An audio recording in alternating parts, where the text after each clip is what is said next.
Hiya, Eagle Spitz here on Desert Island Vids, Punk Homeless Eclectic Virtual Festival. With me today I've got Rich Gulag. Hello mate, how are you? You all right, Eagle? I'm all right, Tom, mate. Okay, so tell our viewers who Rich Gulag is. Um, well, I do a few musical projects. I started off in a band called Pedigree Scum, being guitarist and songwriter for them. But bit by bit, the singer's one of her babies is not very well, so we haven't been able to do any gigs. So I started doing my own sort of solo set. I started with acoustic first, and then got into more electro. I'm also in the electro punk band from Manchester called Black Light Mutants, and my daughters have a band as well called the Black Death, who do a lot of stuff for Grey Own Records. For these guys. Brilliant stuff. So what got you into a punk scene then? I got into the punk scene about 1985. You know, I was a bit of a reject at school, and I didn't feel like everyone else. I didn't feel part of the sort of straight scene, whatever you want to call it, casual scene.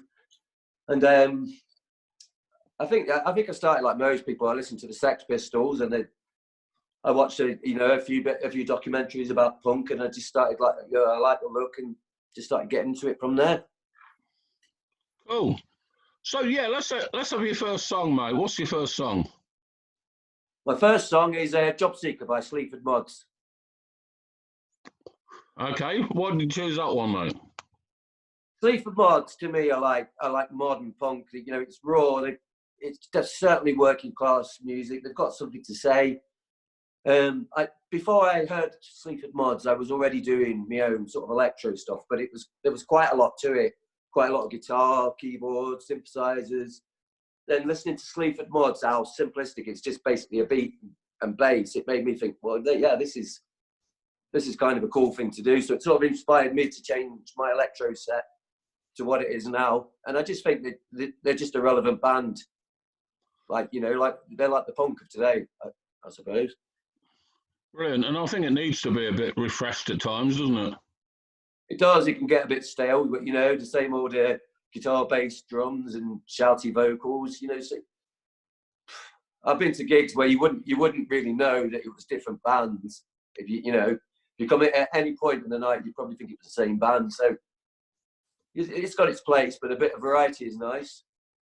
Yeah, and I think you think like me. The punk thing is an open thing, open to change and open to different interpretations. It is to me. I find there's a lot of old punks who think they know what punk is about, but to me, punk was punk, and then it was hip hop, and then it was grime music.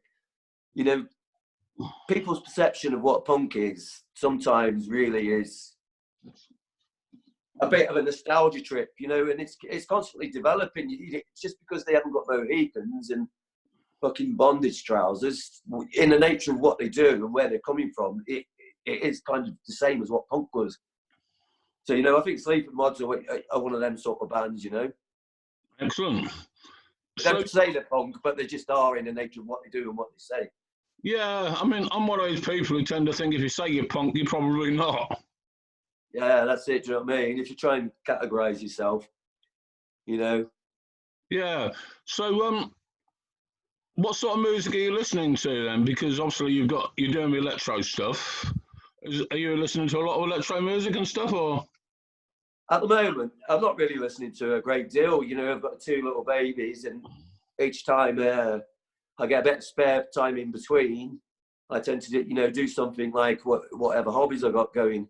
But I suppose the last thing I listened to was the Astronauts, who are, if anyone who doesn't know, they're an older anarcho band, and they kind of sound like a folk band in a way, but they just got some really good songs, really good lyrics. And so that was the last sort of thing I listened to. I've got a really eclectic taste, Eagle, so I don't sit and only listen to punk or to electro. Normally, if I sit having a session on music, I'll watch YouTube, and one song will lead to another song, and they might not even be the same genre. You know, they might trigger sort of memory in my mind, and so I just listen to what I feel like listening to at the moment. Brilliant. And tell us a little bit about your hobbies, because you've got some interesting hobbies, haven't you? Yeah, I just do. I'm quite into toy collecting, and I make like sculptures, and I do artwork, and I do like see this diorama thing behind me, like for doing like toy photography and stuff like that. I just do lots of different things. I just kind of I don't like sitting on my arse getting bored. I get too restless. So A bit like myself, I think. I like to be into several projects. Yeah, I mean, there's obviously quite a bit of political ranting in what you do. Where's that coming from?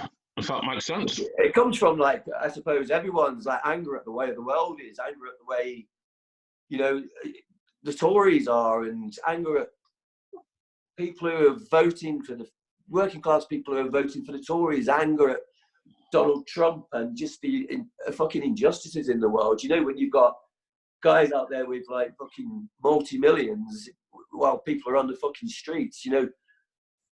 And this lockdown has shown that there is money when the government fucking needs it to be. You know how rapidly they moved a lot of homeless out the way, and the way they like furloughed and paid people's wages. So, you know, I just get angry with the world. I get angry with, you know, sometimes on Facebook I can read people's status. I don't even have to know them.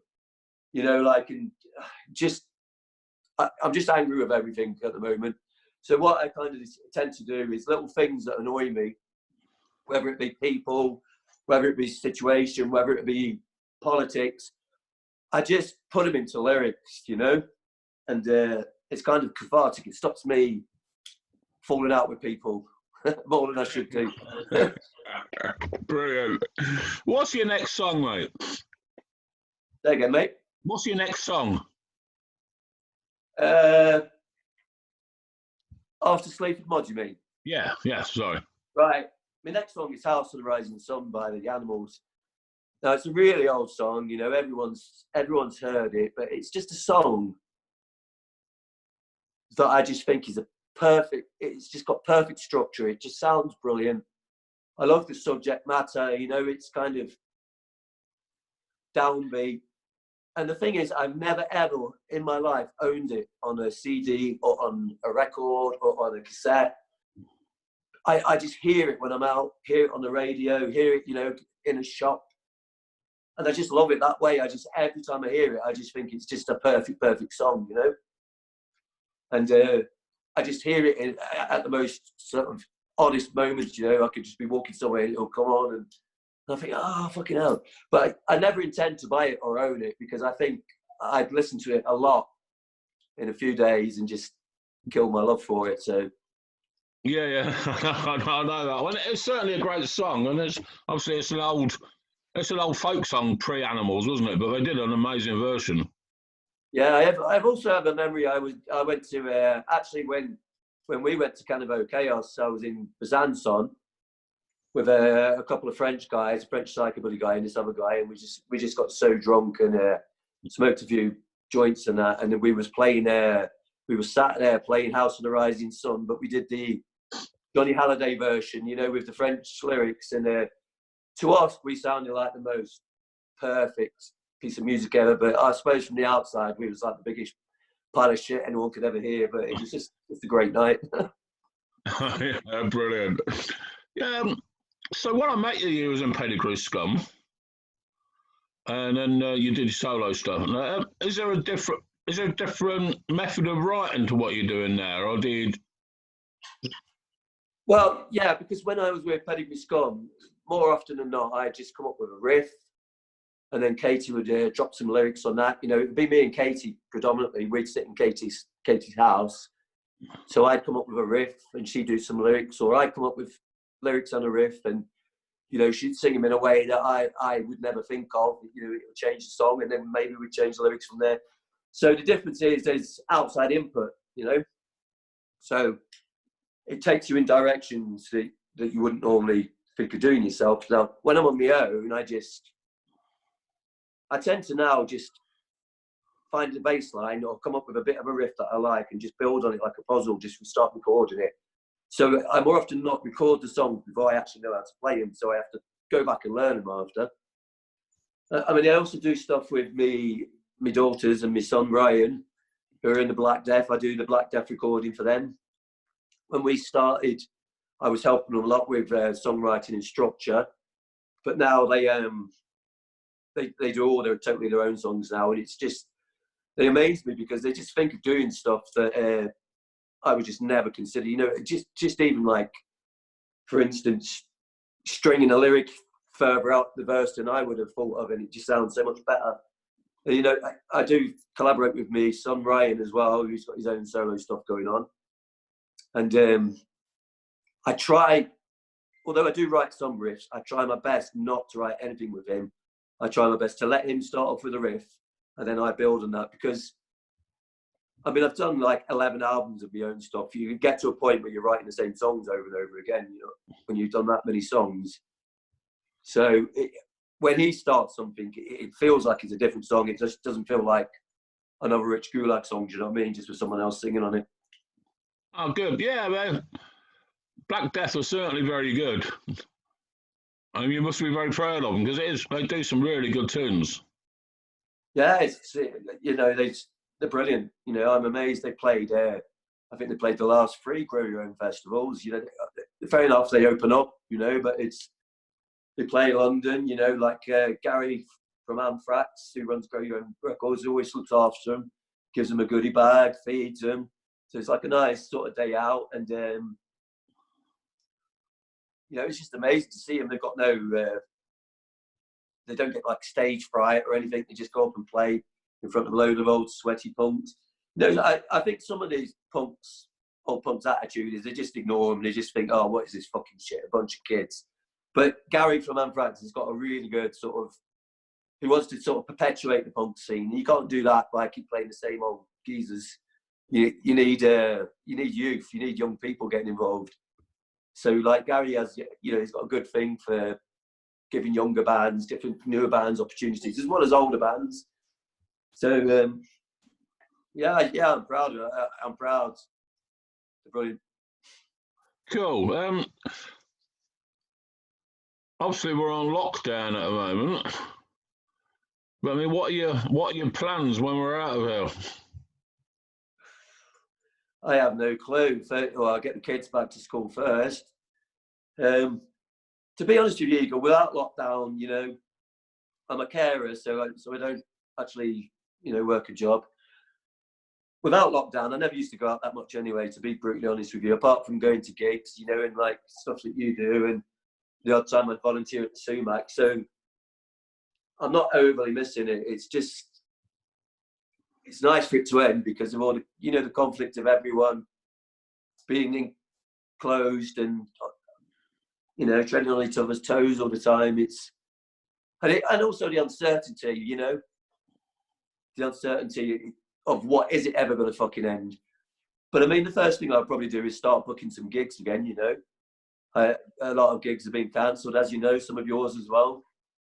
So start booking some gigs and just play it by ear, I suppose, mate. I don't know what else to really think. I'm not really overly thinking about it too much, because we started with 2 weeks lockdown, and went to another 2 weeks, went to another fucking 2 weeks. So Yeah, punk for Homeless have been cancelling gigs as they've come up, but essentially dropping off fucking. Yeah, oh well, we might be able to run that one. No, I bet the next one. No, so it's like we just don't know, do we? that's it, mate. You know, like sometimes, even if you do wait to the last minute, you're not guaranteed that any of the bloody band's going to turn up anyway, because their lives have been pushed right, you know, upside down for this fucking virus. But luckily, we managed, me and the girls and Ryan managed to do the Grow Your Own Festival, which was just as it was all kicking off. I mean, we was in 2 minds whether to go to London or not, but it was just so fucking empty going to London. We'd have to worry about self-isolation, because that's pretty much how it was anyway. We did the gig, we come home, and that's the last time I've seen a fucking gig go on, actually. So we were kind of lucky to get that one in. Oh, good. Well, I think as old punk rockers have learned to live in isolation when we do gigs a lot of the time with no fucker there.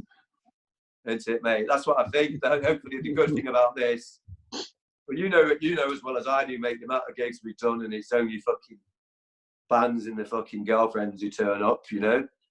But hopefully, after this, people will appreciate, you know, all these fucking gigs that I've been on that people have been too complacent to go to. Maybe they'll think, well, fucking hell, I'll start doing a bit, you know, go in a few more DIY gigs. There's always fucking free, aren't they? You know, there's donations on it, suggestive donations on the door. But if someone's that really skin, you ain't going to tell them no, they can't come in. You know what I mean? Oh. And we feed them if we got any money as well at Punk Fighters gigs, so that always goes down nice. That's it, yeah, you know what I mean? They're good gigs. They're just so, I don't know. With all the, I think what's been the problem is so many fucking festivals. Everyone's saving their money. You know, they're not thinking, well, why should I spend my money like on just 1 or 2 Fridays when I can like fucking save it and do 3 or 4 weekend fucking festivals? You know what I mean? So now they've all been cancelled as well. I mean, hopefully, hopefully people will start coming to more gigs, but I won't hold my breath, Eagle. No. Yeah, well, I mean, my fear is that it might fuck it. I mean, because obviously Punk Homeless have built ourselves up over years with venues and stuff. I'm hoping it's not going to fucking drop off when we're through this. Yeah, that's it. You know, it's well, like that place in Sheffield. I mean, it was only your sort of gigs that were kind of giving the pub a bit of a fucking income, weren't they? Really. Yeah, So I I mean, don't know what's going to happen to like boozers like that. You know, when they've been forced to lock down, no punters whatsoever. There's only so long people can fucking go on for, isn't it? Yep. So what's your last tune, buddy? My last tune is Cosmetic Plague by Rudimentary Penile. And this is the band that got me into the whole anarcho scene. I was at a squat in Walsall back in, would have been about 1986. And I'd only ever sort of heard of like the Sex Pistols and Sid Vicious and the Exploited, you know, and like the UK 82 bands. I'd only sort of heard of, I'd had a brief sort of tip my toe in the water of punk. And I met this couple from Stoke and they played like Rudimentary Penile and I listened to it and I just thought, this was fucking amazing. Do you know what I mean? It just had that brutal sound and it was weird and the artwork was you know, the artwork on the album cover and that was fucking kind of really strange. And then from them, you know, I was aware of Crash Through the Symbol because I got into punk at the point where I think it was dropping off, you know, probably 1985-ish, but I still saw loads of Crash symbols everywhere and I never knew what it was until I got into Penile and I started realising that, you know, there was other bands on that label and that's when I sort of fell in love with the anarcho scene, you know, right down, not just because I like the music, you know, the music in the anarcho scene is really fucking diverse. You know, you've got stuff, you know, from Penile to Andy T and drums and vocals and sounds where they're just so drastically musically different, but with the same message, you know, and all that similar sort of artwork with the, you know, the stencil lettering and I think it just started the whole DIY scene as well. So that's it. Anyway, I'm going off a bit here. That's well like Penile. Yeah. So Penile to me, I will always love Rudimentary Penile. You know, they've got a bit of a story behind them as well because, you know, Penile will know about Nick Blinko, you know, the singer who's been, you know, sectioned enough times and he kind of writes his best material when he's fucking starting to lose his mind. And they're mysterious, you know. There's fucking the only footage of them playing is like really old video footage where someone was filming from a fucking balcony. So it's just the kind of air of mystery to them, and there'll always be a special place because, like I say, for me, it was my footstep into the whole anarcho scene and all the bands and the whole DIY epic and everything that sort of comes into that sort of bundle. Excellent stuff. Well, thanks for being on, man. All right. Well, cheers, mate. Thanks you got any last words? No, just try and keep yourselves busy. Hopefully this is over. And when it is, you know, think about coming to some of the gigs that Eagle puts on and that, you know. we have such a wide mix of bands. You know, we don't have crust nights or fucking 70s nights. It's all eclectic, you know, but it's all the same message, you know, and it's all for fucking charity. Everything's for charity. No one gets paid. The bands don't get paid. Eagle doesn't get paid. Every fucking penny, you know, goes into fucking into the Compass Children's Charity. You know, if you've got a bit of money, donate.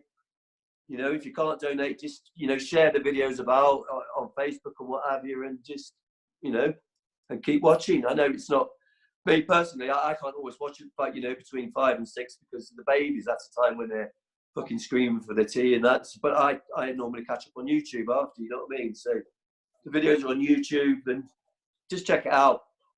Support Compass Children's Charity and Punk for the Homeless. Well, thanks for being on, man. Love to your family. All right, thanks a lot, Eagle. Love to yours as well, mate. Cheers, man. Bless you.